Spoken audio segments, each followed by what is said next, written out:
Bienvenidos a Triari Audio Experience, un nuevo podcast que traemos para la industria en América Latina desde Triari. Hoy con un súper invitado especial que conocí casualmente por LinkedIn, por un post del LinkedIn. Así que los que son profesionales en América Latina usen LinkedIn porque uno encuentra cosas muy importantes de la industria del real estate y de la industria PropTech.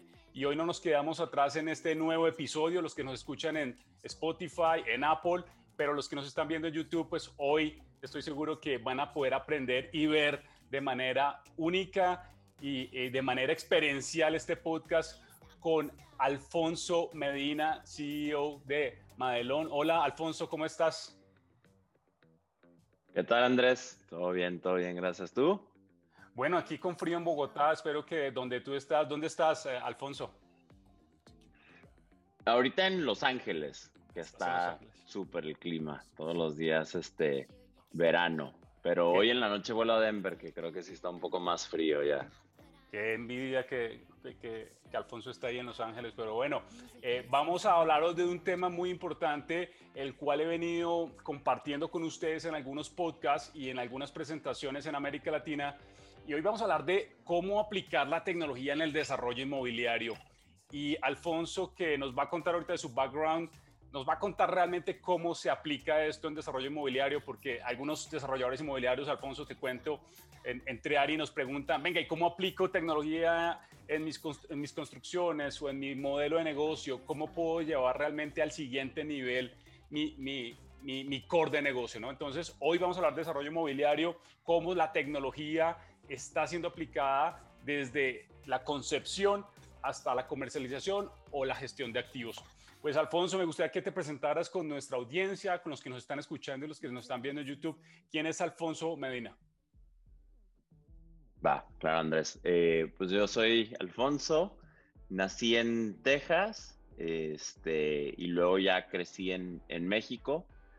Estudié arquitectura, en el TEC de Monterrey. Y tuve la oportunidad de irme de intercambio a Barcelona.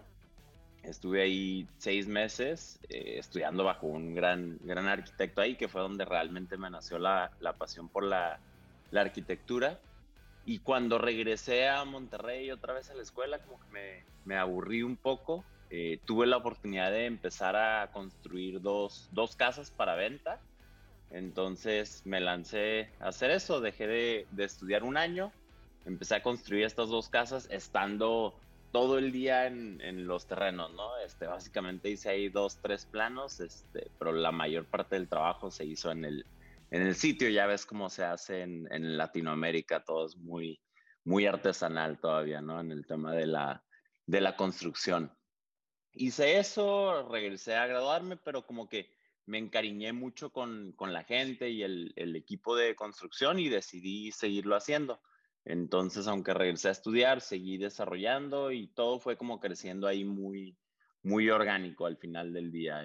Después de 2 casas hice 4, 6, luego un desarrollo de 18 y así me fui siguiendo. Y después de unos años tuve la oportunidad de hacer una maestría en SCI-Arc, aquí en Los Ángeles, de hecho, en urbanismo.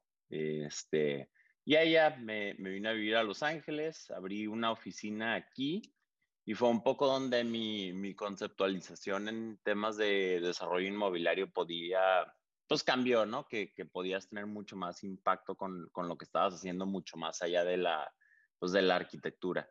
Pensar un poco más pues en el built environment, en cómo el impacto de cada desarrollo en una colonia, en la ciudad, en los usuarios, ¿no? Como que mi proceso se hizo muchísimo de la gente.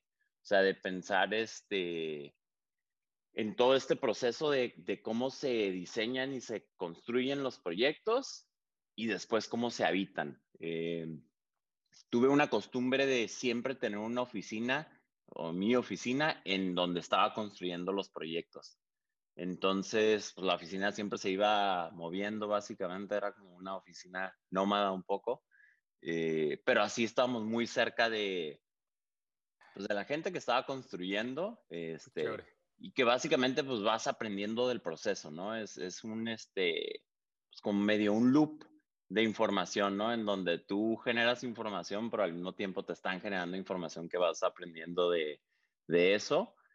Y al mismo tiempo estar ahí muy presente también pues en entregar cada uno de cada una de las casas o cada uno de los departamentos que íbamos desarrollando y estar en continua comunicación pues con quien los habita, ¿no? Y aprendiendo de eso. Entonces nos tocó vivir muy de cerca como ese tema pues de comunidad siempre y se hizo algo pues muy importante en nuestro trabajo.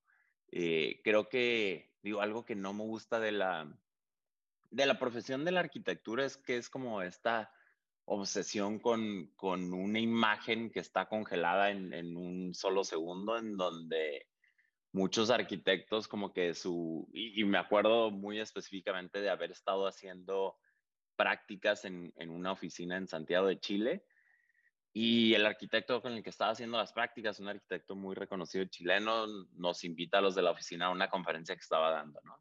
Ya llegamos a la conferencia y empieza a hablar un poco de la fotografía en la arquitectura y cómo él planeaba todos sus proyectos alrededor de dónde lo iban a tomar la fotografía y qué tan importante era eso y para poder salir en una revista. Yo estaba así como, wow, o sea, que no puede ser, ¿no? Entonces para mí se hizo como todo lo contrario.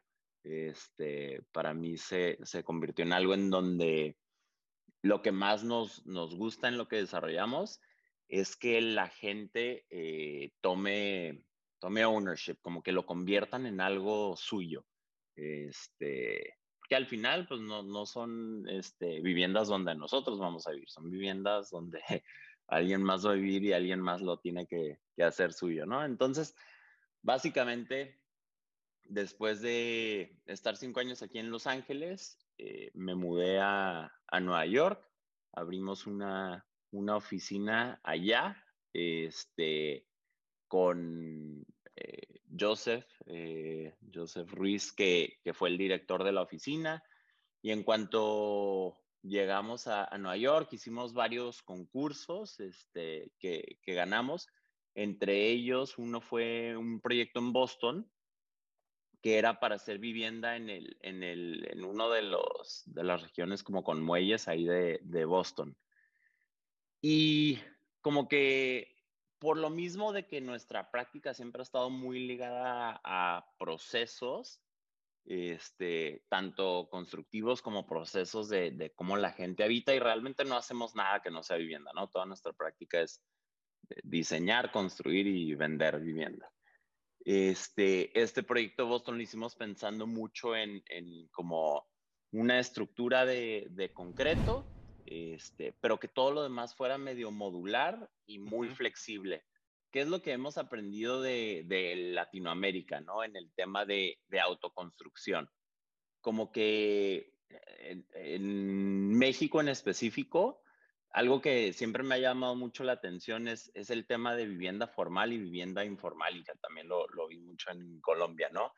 El hecho de cómo la vivienda informal, o que podamos llamar informal, que empieza de una manera informal, en donde hay mucha autoconstrucción, termina siendo una vivienda con barrios muy formales, porque la gente lo fue desarrollando, ellos estuvieron involucrados en todo el proceso, les costó mucho trabajo, duró años, conocen mucho pues, a toda su comunidad, a sus vecinos, porque todos participaron como en la construcción de esos proyectos, a diferencia de la vivienda que era muy formal, que en México pasó mucho en años recientes, en el tema de estas empresas que se ponían a desarrollar proyectos de 5,000 casas a 3 horas afuera de la ciudad, y terminaban abandonadas. Es como ese contraste en que la vivienda informal termina siendo muy formal y la vivienda formal termina siendo súper informal, ¿no? Entonces el tema de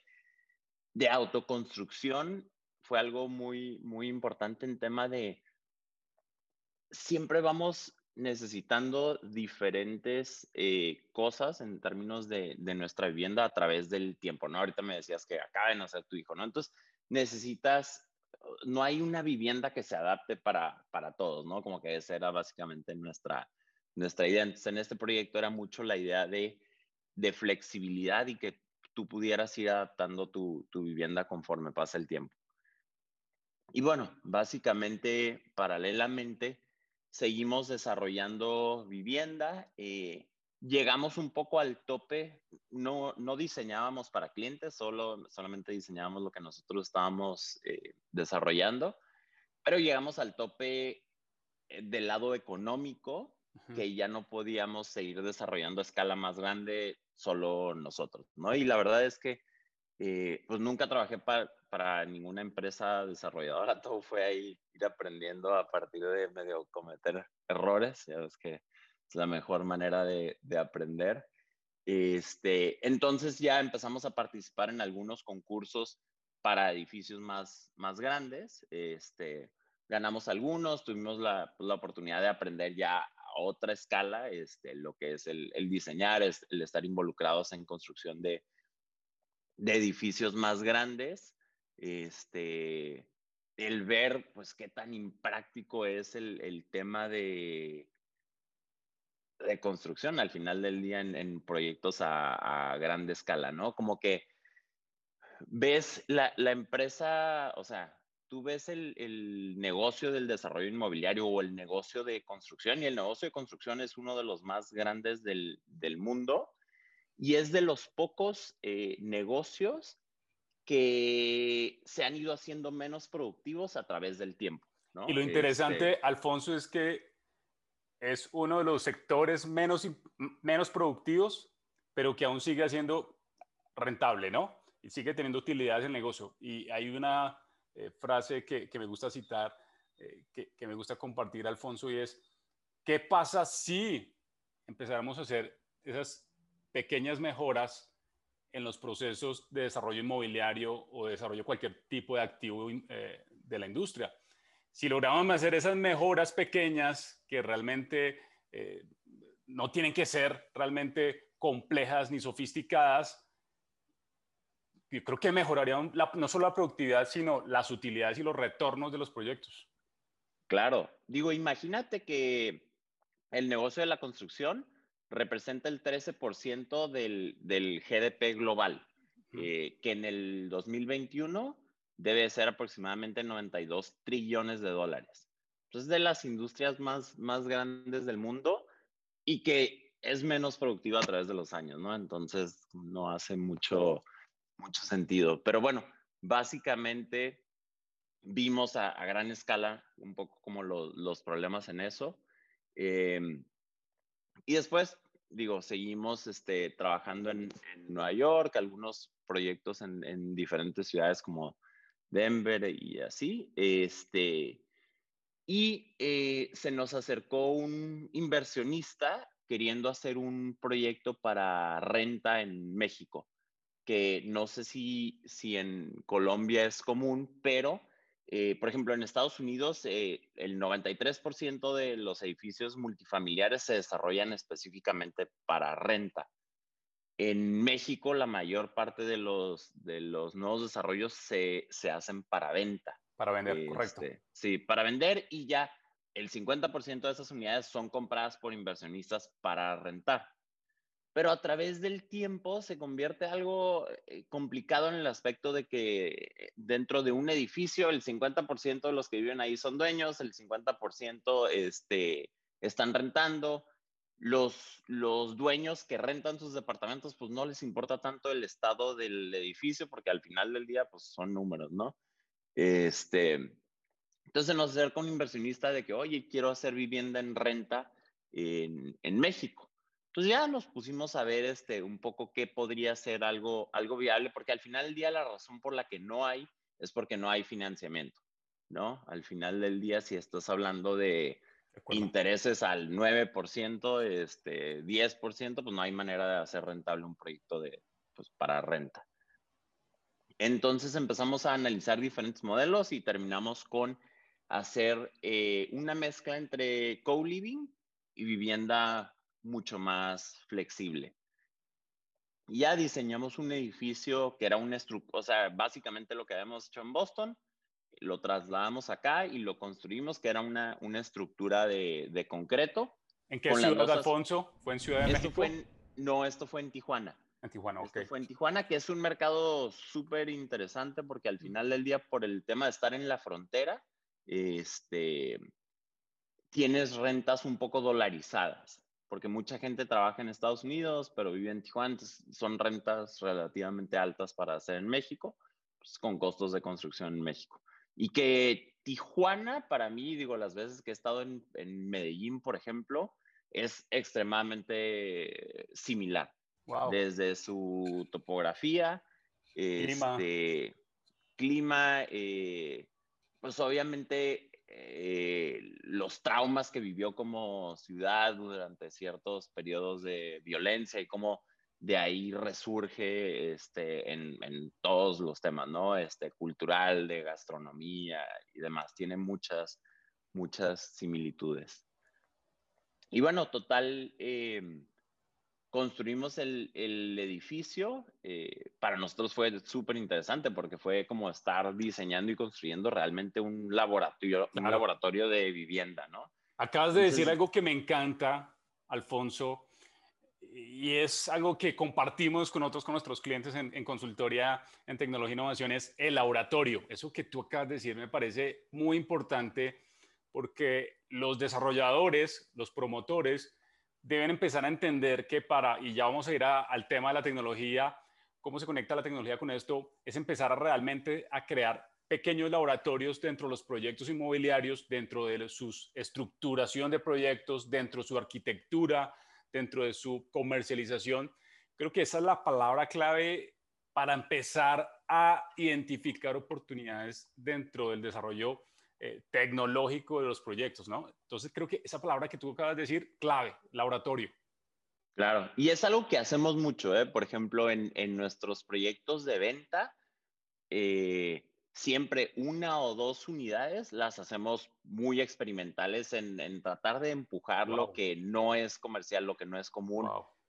Unidades súper chicas que sean pues muy accesibles, ¿no? Que a la gente, nosotros diseñamos mucho a partir de una proforma.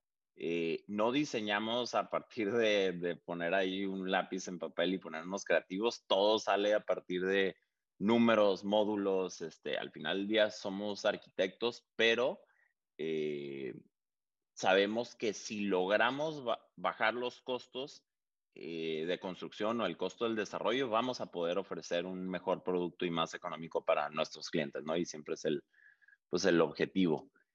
Este, Total que se construye este edificio en Tijuana, en donde había desde co-living, entonces haz de cuenta que son departamentos con 4 recámaras, cada una con su baño y rentan por recámara, compartiendo una sala, comedor, cocina.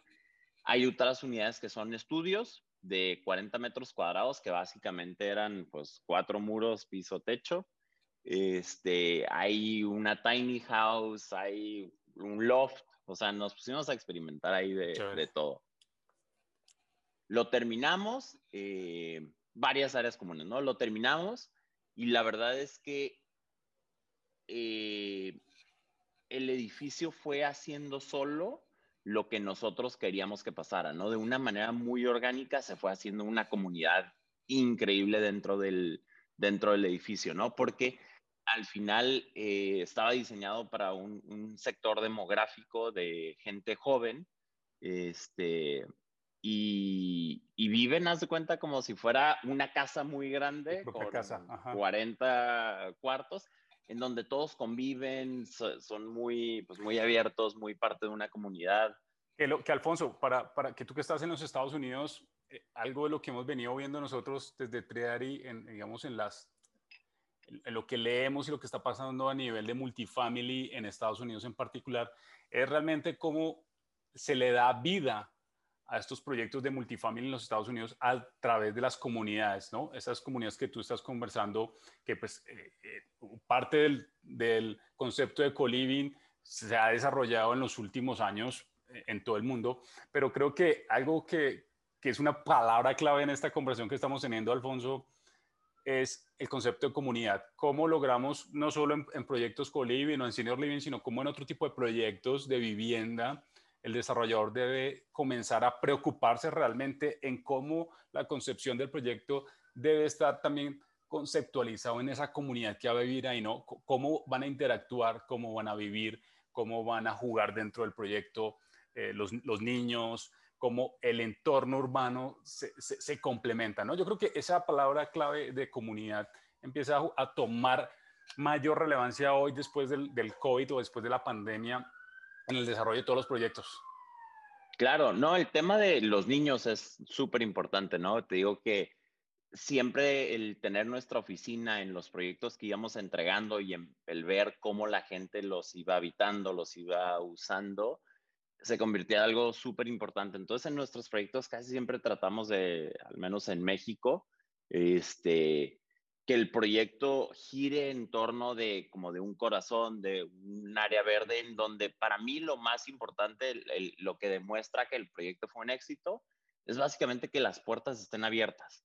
O sea, que la gente se sienta lo suficientemente segura para que sus puertas estén abiertas y los niños entren, salgan, bajen, como que eso es lo que le da vida, lo que realmente hace pues una comunidad, ¿no? No puedes forzar el tema de comunidad. Al final, al mismo tiempo que estábamos terminando este proyecto, yo decidí, pues, si realmente quería entender y ver bien en qué situaciones vivía la gente y qué otros modelos podíamos hacer. Agarré todas mis cosas en Nueva York, las metí a una bodega y me quedé básicamente con una maleta, y mi plan era ser como nómada un año para experimentar diferentes edificios de co-living en diferentes países o diferentes ciudades, vivir a través de Airbnb para vivir en departamentos de otra gente, porque al final en Nueva York el 95% de los millennials viven con alguien más, ¿no? Viven con roommates. Y los que no viven con roommates, la mayoría están forzados a poner la segunda habitación en Airbnb para poder cubrir la Los renta, ¿no? gastos. Ajá. Entonces, dije, bueno, va a ser una muy buena manera de estar pues en contacto directo con quien quiero hacerle un producto. Pues ese año se convirtió en 3 años, en donde básicamente viví pues de una Bueno, ¿y maleta, te, ¿no? te gustó? ¿Te gustó estar de nómada digital, Alfonso, o no? Sí, la verdad fue una experiencia increíble. Después de un tiempo como que sí extrañaba mucho mis libros, yo creo que es lo que más así están ahí en una bodega, ¿no? Pero fue un proceso pues de gran aprendizaje. Tuve la oportunidad de vivir en co-livings en Tokio, visitar algunos en Lisboa, por ejemplo, ¿Y qué fue pues lo que más te llamó la atención de esa experiencia? Digamos, ¿qué identificaste como valor en estos proyectos en los que estuviste viviendo, Alfonso? pues algo muy interesante que creo que las primeras compañías que empezaron a hacer el tema de co-living, que son al final empresas operadoras, Correcto. no son No son desarrolladores, desarrolladores. Ajá. como que yo tenía una diferente conceptualización, ¿no? La mayoría de estas empresas eran, vamos haciendo comunidad y vamos ofreciéndole comunidad a nuestros usuarios. Y por el otro lado, los desarrolladores era un tema de, vas a tener más ingresos. Entonces es un producto súper atractivo porque puedes incrementar el NOI por tal vez 30%, ¿no? Y para mí, como que desde un principio fue un tema de, con este producto puedes ofrecer rentas más bajas, que es algo súper atractivo para gente joven, ¿no? Entonces, lo que veía en estos co-livings es que, por ejemplo, en Nueva York, estás hablando que una recámara valía $1,900, ¿no? Con, sí, servicios incluidos Ajá. y amueblado. Pero lo que pasaba es que la mayoría de la gente lo usaba nada más como un punto de llegada a la ciudad.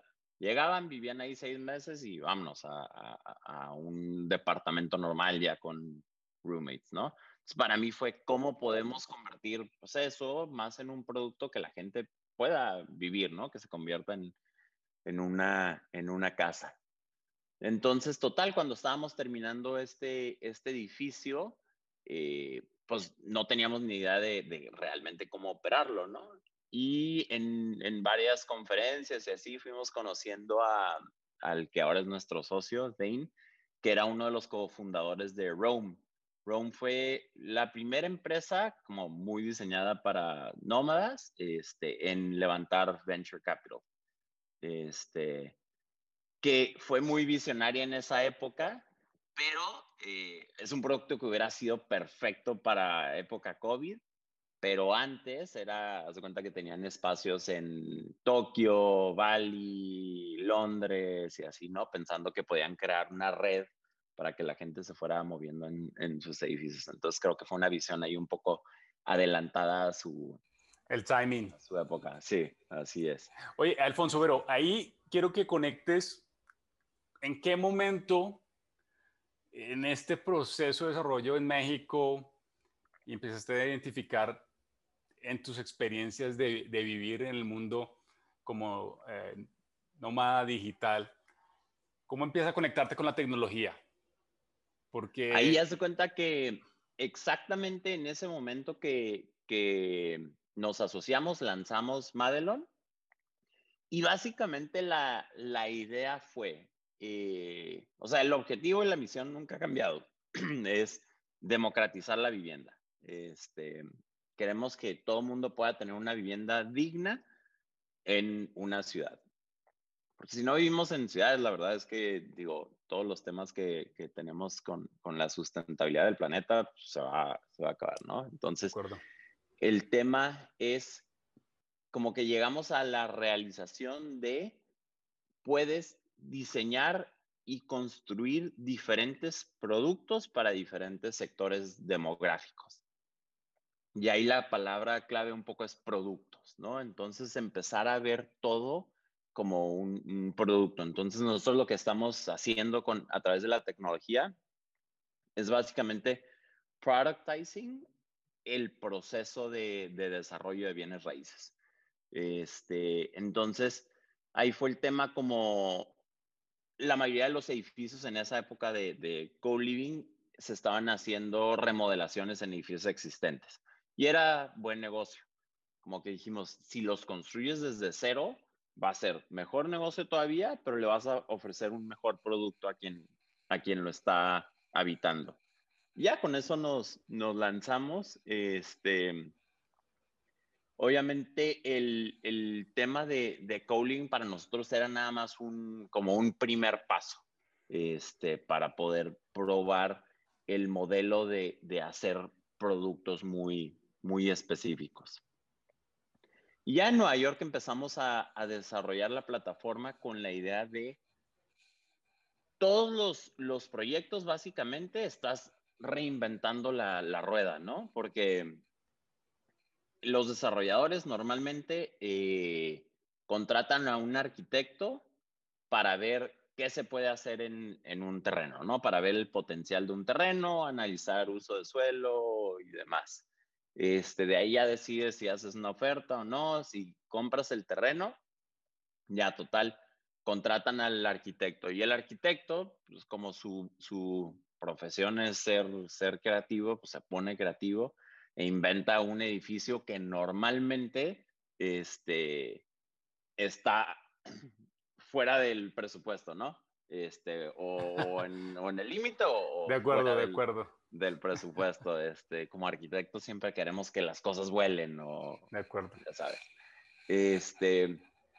De ahí ese proyecto que es único se lo pasan a un ingeniero para hacer toda la estructuración. De ahí a una empresa de construcción que nunca ha visto ese proyecto en específico, que normalmente no alcanzan a entender todas las complicaciones que puede haber en obra y demás. Este, a presupuestar y de ahí o sea, sacan un presupuesto que normalmente pues, es bastante más alto de lo Él que, se había estimado. del estimado. Y hay el otro día estaba viendo un número que se me hizo una locura, en donde el número de proyectos que se entregan en Estados Unidos, proyectos comerciales, que se entregan con un sobrecosto y con retrasos es como el 90%. Pero el Increíble esa cifra. porcentaje de costo sobre lo que debió haber costado es ridículo, es mínimo el 30%.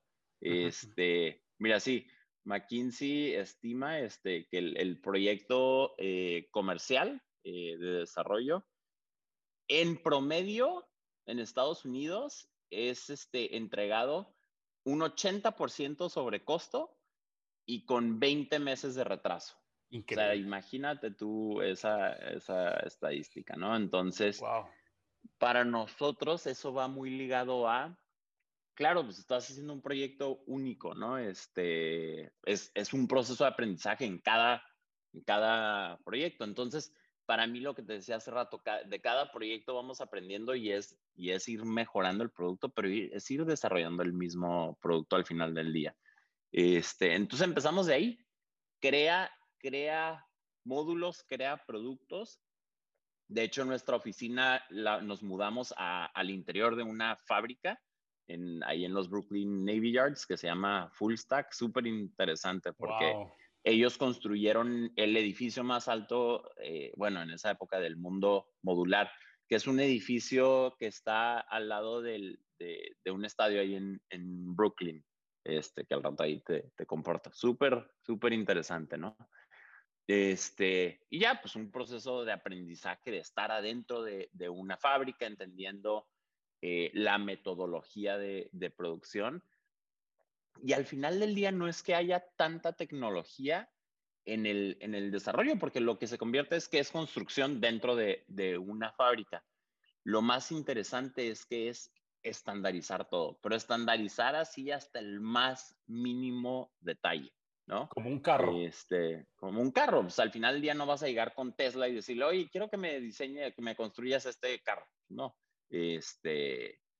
Entonces, ahí para nosotros fue, a ver, nuestra manera de realmente crear impacto aquí a largo plazo y en el usuario es no nosotros desarrollar el proyecto, porque otra vez, nosotros, si nos ponemos nosotros a desarrollarlo, vamos a estar limitados en la cantidad de edificios que podemos hacer al año, sino crear una plataforma para que los desarrolladores o sea, desarrollen junto con nosotros. Ya de ahí fue naciendo pues un poco la plataforma que llamamos RedTech, que es Real Estate Development Technology. Aquí quiero hacer una pausa porque quiero contextualizar lo que acaba de decir Alfonso, que hemos venido compartiendo, o los que me han escuchado en las conferencias o en los podcasts, sobre el concepto de neodesarrolladores.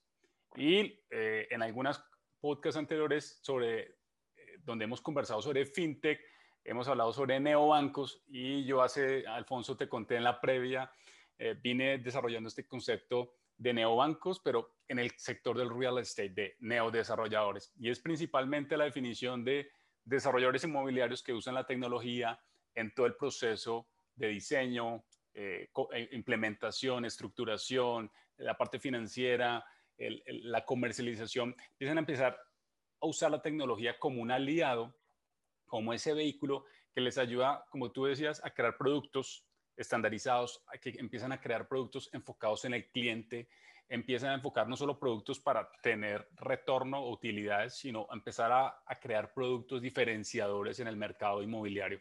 No es para todos, y estos neodesarrolladores, Alfonso, y los que nos están escuchando, vienen con otras habilidades como las de Alfonso, que empiezan a identificar que la tecnología y necesariamente su partner no es un ingeniero o un arquitecto, sino que puede ser alguien de tecnología, y empiezan a diseñar o a conceptualizar otro modelo de negocio alrededor del desarrollo inmobiliario. Puede ser de activos de vivienda, puede ser activos comerciales, etcétera, etcétera. Pero lo que acaba de decir Alfonso, y lo vamos a hablar rápidamente en estos últimos minutos, Alfonso, creaste esta plataforma RedTech, que las vamos a estar compartiendo aquí los que están viendo en YouTube. ¿Cuál es el detrás de RedTech? ¿Cuál fue el propósito principal, Alfonso? ¿Y qué feedback te ha dado el uso de la plataforma en el desarrollo de proyectos? Claro, digo, y para mí obviamente este era un mundo totalmente nuevo. Yo soy arquitecto, desarrollador de toda mi práctica y ahora tenemos un CTO, pues nuestras conversaciones son súper Me encanta diferentes. escuchar esto, Hemos me encanta levantado, escuchar esto, Alfonso. sí, hemos levantado capital de inversionistas, el siguiente round, o sea, cómo vas planeando una startup es súper diferente a cómo planeas un edificio, pero es algo muy emocionante porque al final del día, para mí es como la única manera de poder crear un impacto muy positivo, ¿no? Hay que entender que al final vivimos en un mundo súper exponencial y en donde hay muchísimas oportunidades de crear esto y de tener un impacto en nuestras ciudades. Ahorita, por ejemplo, lo que hace la plataforma es que obviamente en Estados Unidos es un país donde existe mucha data, ¿no? En algunas ciudades más que otras, pero definitivamente mucho más que en México y supongo que Colombia, ¿no? Pues básicamente lo que hace la plataforma ahorita es que cualquier desarrollador puede poner una dirección y el costo del terreno y la plataforma ya te genera todo lo demás, ¿no? En el primer paso te dice, ok, la zonificación del predio es R3, y que básicamente todo se maneja a partir de limitantes como FAR, ¿no? Que eso cualquier desarrollador lo puede encontrar en línea. Pero de ahí un desarrollador normalmente tendría que contratar a un arquitecto para decirle, ok, en este terreno que mide tanto, podrías construir 10,000 metros cuadrados, ¿no? Y altura máxima de tantos pisos. Nuestra plataforma ya te genera eso, ¿no? Ese es en el primer paso.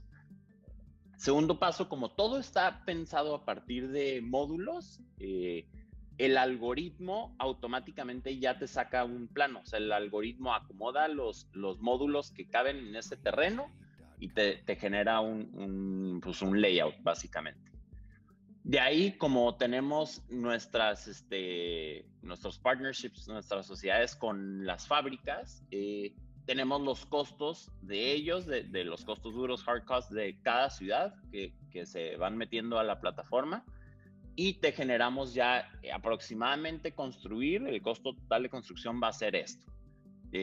Luego, por lo mismo de que hay mucha información, tenemos una API que jala, haz de cuenta que en ese barrio en donde estás tú calculando tu proyecto, te dice, en los últimos 6 meses se han firmado estas rentas. Entonces, las rentas Wow. aproximadas son de aquí a acá. Nuestro algoritmo te dice, proyectamos que este edificio que abre en 1 año y medio se puede rentar en esto. Entonces ya te está poniendo un precio de renta por unidad, En este básicamente. caso, entiendo, Alfonso, que la plataforma está enfocada para hacer multifamily. No, básicamente puedes calcular multifamily, pero Ok, nosotros por el momento no queremos construir multifamily porque la mayoría de los proyectos que se construyen son multifamily, ¿no? Entonces, por lo sí, mismo de estar haciendo algo diferente, nos sí. estamos enfocando en otros productos Ok, que ok, primero podamos ir creciendo, perfeccionando el modelo y de ahí ya nos vamos ok. a A la multifamily. O sea, operación. el objetivo a largo plazo sí es multifamily. Ahorita estamos trabajando en 3 diferentes productos. Uno que llamamos el ODU, que es Optimized Dwelling Unit, que es básicamente ahí un poco parecido, no sé si has escuchado el tema de los ADUs, que es Accessory Dwelling Unit, que en California y ahorita, por ejemplo, en cualquier terreno que sea unifamiliar, la gente en su jardín puede poner una estructura de 100 metros cuadrados, Oh, ¿haz de sí, cuenta? sí, sí, lo conozco. Ajá. Entonces, básicamente, nuestro ODU son módulos de 40 metros cuadrados que Mm. contienen su propio baño y una cocineta. Entonces, ese es un modelo, porque ese para nosotros es un modelo en donde por ser unidades chicas, va a ser una renta más accesible para la gente, pero la renta por metro cuadrado pues, es algo muy accesible para el desarrollador, ¿no? Estamos empezando con eso. Eh, Uno de nuestros inversionistas de Denver, al ver la plataforma, dice, no, esto está increíble, quiero hacer vivienda súper accesible, ya sea para, como que empezó un poco en un principio, cómo hacemos vivienda para homeless, Wow. este, terminó Alfonso, siendo, qué pena que te interrumpa ahí, pero es que este es un tema complejo y en el mundo, las cifras ahorita en Estados Unidos y en América Latina de homeless y de las personas que cada vez en los países no tienen acceso a la vivienda por el costo de las ciudades grandes como Nueva York, Ciudad de México, Bogotá, Barcelona.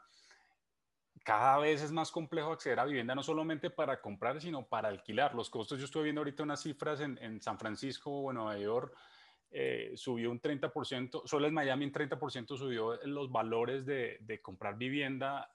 El mercado obviamente está muy hot en Estados Unidos en ciertas áreas, pero eso también genera un efecto dominó en el acceso a la vivienda y yo creo que plataformas como lo que ustedes están haciendo empieza a hacer un cambio realmente en el mercado, ¿no? Empieza a ser disruptivo porque se dan cuenta que el mercado empieza a tener este tipo de necesidades por factores económicos, etcétera, etcétera. Pero estas plataformas como la de ustedes empieza a cambiar otra perspectiva desde el punto de vista, lo que veo yo, social, cómo logramos integrar a esas personas que hoy no tienen acceso o no tienen esa accesibilidad a la vivienda, ya sea en renta o compra. Claro, no, no, es una locura, como dices. Yo creo que el tema de comprar una vivienda ya está muy lejos para mucha gente, ¿no? Pero el tema de no poder rentar una vivienda, ¿no? Porque está lo típico que vemos de un homeless que tal vez está en una casa de campaña en la calle, que hoy en día en Los Ángeles es una locura porque ves calles y calles llenas de casas de campaña, ¿no? Pero ese es una parte de esa población. Hay otra parte de esa población que es al final gente que tiene un trabajo, muchos estudiantes que viven en sus carros. O sea, al final del día, es algo, o sea, no puede ser que en un país como Estados Unidos no haya acceso a la vivienda cuando estás estudiando y estás trabajando. Entonces, básicamente se convirtió en eso, en vamos haciendo vivienda en Denver para estudiantes que sean housing insecure. Y housing insecure significa que básicamente no saben dónde van a vivir en 2 meses, ¿no? Y estamos ahorita desarrollando justo ese proyecto en Denver. Y para nuestra plataforma creo que es algo súper importante, el vivienda, supportive housing, básicamente, que es un mercado que queremos atacar en Los Ángeles también. Increíble, increíble ese propósito. Y Alfonso, yo te quiero felicitar porque creo que eres un ejemplo, tú y tu equipo, ya hablando que un arquitecto habla del CTO y eso me encanta porque eres un ejemplo para tanto el desarrollador pequeño que nos está escuchando, el desarrollo inmobiliario que está en México o en Paraguay, en Uruguay, en España, pero el desarrollador inmobiliario grande, el corporativo, que empieza a escuchar empresas como las tuyas, como Madelón, empieza a generar un cambio de mentalidad, un cambio de mindset en la industria. Yo creo que parte digamos, de que hoy estés aquí en nuestro podcast, Alfonso, pues me llena de alegría de escuchar ese tipo de experiencias y que se están ejecutando hoy, que son realidades, no es por allá fantasía o magia, sino que ya hay otros conceptos de negocios alrededor de la parte social, la parte tecnológica y la parte, tú lo has dicho, de producto enfocado a las comunidades que están demandando este tipo de desarrollos inmobiliarios. Me gustaría para terminar, Alfonso, que nos contaras 3 insights de lo que has aprendido como arquitecto sobre tecnología. ¿Qué te ha traído la tecnología a ti? ¿Qué aprendizajes te ha traído? ¿Qué lecciones te han hecho como, wow, no pensé que pudiéramos hacer esto? Digo, básicamente es difícil pensar que vamos a la escuela por tantos años, que no dormimos tantas noches, y al final del día, mínimo en México, es muy poco lo que te enseñan del lado de finanzas, del lado de negocios, mucho menos del lado de tecnología, ¿no? Pero De para acuerdo. mí, como que algo que es carísimo es que vivimos en el mejor mundo que ha existido en ciertas maneras por el acceso que tenemos a la información, o sea, el acceso que tenemos a la educación, el acceso que tenemos, pues como dices, ¿no? Hace rato LinkedIn, me mandaste un mensaje, conectamos. Y realmente así puedes conectar con quien sea. Nueva York es algo muy interesante porque cualquier persona te va a dar 10 minutos. Tal vez no te van a dar 1 hora, pero cualquier persona te van a dar 15 minutos. Entonces, el poder acercarte a quien sea, el aprender de otras personas, creo que para mí eso ha sido algo sumamente importante, ¿no? Rodearme de gente de la que constantemente estoy aprendiendo y que tienen otros perfiles. Pues digo, a través de la tecnología vas viendo el Caterra, por ejemplo, ¿no? Nuestro negocio no es un negocio que se solucione a través de solo meterle capital, ¿no? Hemos visto los casos en donde por más capital que tengas o un capital limitado como WeWork, no es el camino a seguir, ¿no? Estamos en un negocio que es un poco más lento y es un poco ir iterando y paso a De paso acuerdo. ir aprendiendo. Entonces, que es un poco lo que decía en el principio, todo es un feedback loop. Es como cada paso que vas haciendo va informando al paso anterior, ¿no? Entonces, mucho el enfoque pues en ese tipo de aprendizajes. Pues sí, básicamente eso. Pues hoy con Alfonso Medina, CEO de RedTech y de la plataforma Madelón. Creo que es la empresa es Madelón y la plataforma es RedTech. ¿De acuerdo, Alfonso? Pues les Así vamos a es. estar compartiendo aquí algunos insights durante la conversación. Estoy seguro que ha sido muy valioso hoy, Alfonso. Gracias por estar hoy en 3 Audio Experience. Y al final hacemos una pregunta a nuestros invitados. No tienen que ver nada con real estate ni con tecnología. Y es para que las personas que nos están escuchando y nos están viendo, Alfonso, te conozcan más. Y es la siguiente pregunta, así que abróchate el cinturón porque aquí va. No nos vas a poner nervioso, Alfonso. Si pudieras desarrollar hoy un proyecto en América Latina usando RedTech y con tu equipo, ¿en qué ciudad te gustaría desarrollarlo y por qué? ¿En qué ciudad? Yo creo que definitivamente en Ciudad de México, porque es de las urbes más complejas que existen. De hecho, estamos desarrollando un par de proyectos ahí, y ves lo complejo que es en todos los aspectos, ¿no? Para mí fue un aprendizaje ahí porque compramos dos terrenos y básicamente pues compras el terreno y ves que al lado y enfrente todos los edificios tienen 5 pisos, ¿no? Entonces ya lo compramos ahí haciendo nuestros números y todo, 5 pisos, perfecto, los gestores si se puede, no sé qué, aunque ves que el uso de suelo es para 3 pisos. No, se puede hacer 5 pisos. Y ya a través del tiempo ir viendo todos los problemas que pasaron cuando fue el terremoto, cambios de gobierno y así, y el ver el tema de qué tan ligado está a corrupción. Al final del día, todo el tema de desarrollo inmobiliario también en la Ciudad de México. Entonces, para nosotros la idea de hacer esta plataforma es porque queremos convertir a los inversionistas en desarrolladores. Hay una gran cantidad de capital asociada a bienes raíces que no está en desarrollo inmobiliario, que solo se dedica a comprar edificios existentes. ¿Por qué? Porque el desarrollar edificios nuevos es súper problemático. De acuerdo. Entonces, para nosotros es como que es el objetivo, el poder, porque la única manera que vas a poder reducir el costo de la vivienda es a través de crear más vivienda. Es lo típico de cualquier negocio, ¿no? Oferta y demanda. Entonces, para nosotros, el incrementar la oferta exponencialmente es pues el objetivo y queremos hacérselo más fácil a la gente. Más en una ciudad tan compleja como la Ciudad de México. Si lo logras hacer ahí, si aprendiste ahí, pues lo puedes aplicar a toda Latinoamérica, yo creo. Hoy con Alfonso Medina, CEO de Madelón, estamos dando finalización a este podcast con muchos insights, una conversación muy profunda sobre los conceptos que hoy Alfonso, CEO de Madelón, nos los ha traído desde Estados Unidos y Alfonso ha sido una charla impresionante. Creo que me llevo yo también muchos insights de lo que están haciendo ustedes en Estados Unidos. Me parece muy valioso y de la visión y el propósito que tienen detrás del uso de la tecnología y el desarrollo, como lo dijiste, de productos diferenciadores enfocados a las necesidades reales del mercado.